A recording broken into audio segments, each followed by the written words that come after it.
Good morning student of class 8th। बच्चों, आज संस्कृत में हम द्वितीय पाठ जिसका नाम है बिलस्य वाणी न कदापि में श्रुता। बिलस्य मतलब बिल को, वाणी मतलब बोलते हुए, न कदापि मैंने कभी नहीं सुना, अर्थात बिल को बोलते हुए मैंने कभी नहीं सुना।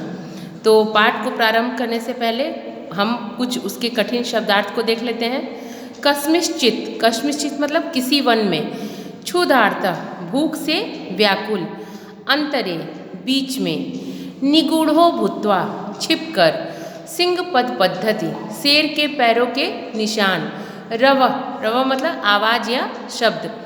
और आपकी बुक में भी शब्दार्थ दिए हुए हैं, उसको आप ध्यान से पढ़िएगा। अब पाठ को हम प्रारंभ करते हैं। कस्मिश्चित वने खरन खर नाम सिंह प्रतिवसति स्म। किसी वन में खरन खर नाम का सिंह रहता था। स कदाचित इतस्ततः परिभ्रमत क्षुधार्त न किंचिदपि आहारम प्राप्तवान।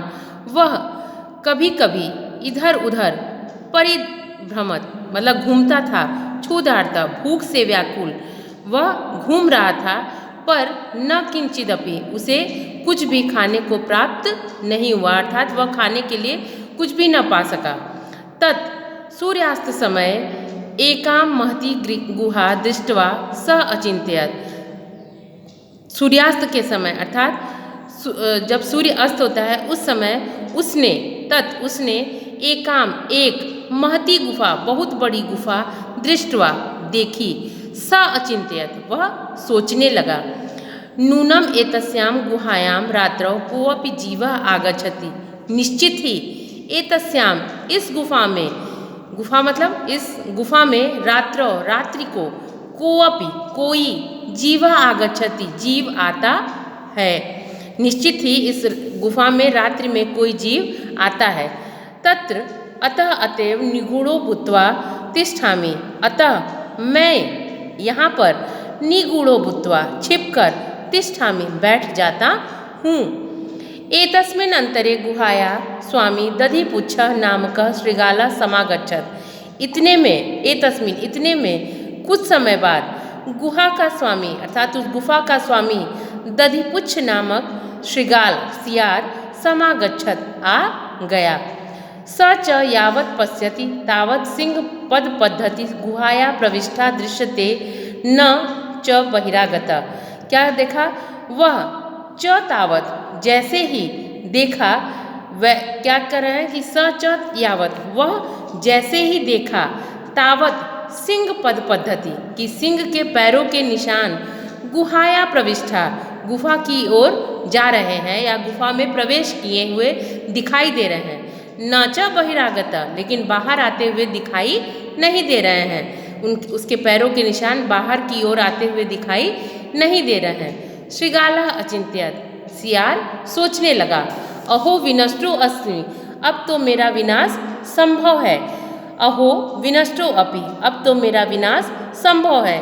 नूनम अस्मिन् बिले सिंह अस्तीति तर्कयामि। कर है नूनम निश्चित ही, इस बिल में सिंह अस्तिति है, तर्कयामि वह सोचने लगा, तम किम करवाणी अब मुझे क्या करना चाहिए। एव विचिंत ऐसा सोचकर, एवं विचिंत इस प्रकार सोचकर, दूरस्थम रवः कर्तुम आरब्ध दूर से ही वह क्या करने लगा, आवाज करने लगा। कर्तुम आरब्ध मतलब अपने शब्द से बोलने लगा।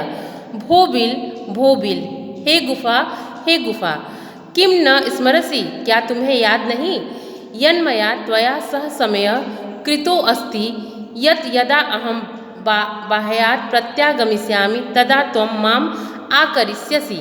क्या तुम्हें याद नहीं कि जब मैं बाहर, समय से बाहर जाऊंगा तो तुम माम आकरिष्यति तो तुम, और जब मैं बाहर से वापस आऊँगा तो तुम मुझे आकरिष्यसि पुकारोगी या बुलाओगी। यदि तुम माम न आर्हस्यसि तर्हि अहम द्वितीयं बिलं यास्यामि इति। यदि तुम मुझे नहीं पुकारोगी तो मैं दूसरे बिल में अर्थात दूसरी गुफा में चला जाऊंगा। क्या तुम्हें याद नहीं कि मैंने क्या कहा था तुमसे? प्रण लिया था, तुमसे बात की थी कि जब मैं बाहर जाऊंगा तो तुम, और बाहर से वापस आऊंगा तो तुम मुझे त्वाम माम आकरिष्यसि, तुम मुझे बुलाओगी, और यदि तुम मुझे नहीं बुलाओगी तो मैं दूसरे बिल में चला जाऊंगा।